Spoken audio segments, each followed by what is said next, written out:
když mi byly 2 roky, stěhovali jsme se na Kubu s rodinou a tam jsem se vlastně poprvé seznámil s tou krásnou kubánskou energií, s tím tancem, ta hudba, jo.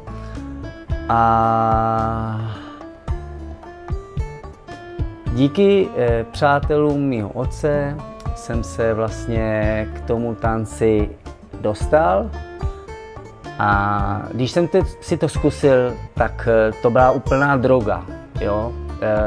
Nemohl jsem spát, hrozně mě to lákalo, strašně jsem se těšil na další večer, kdy prostě uslyším tuto krásnou hudbu a uvidím tento nádherný tanec.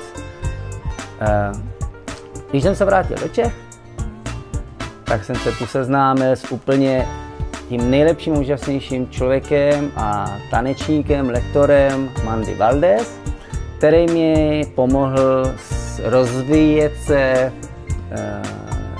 v tomto krásném tanci. A druhým byl Juan Rodriguez, který mi vlastně naučil, jak se správně má tancovat, co se týče techniky.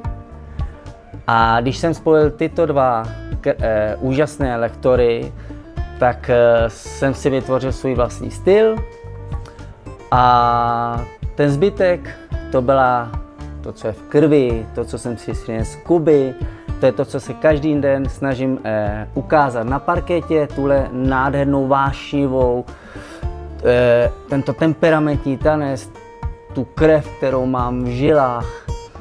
A dělám to s nesmírnou radostí a rozhodl jsem se vlastně to předávat dál, předat to vám, naučit vás to, co znám.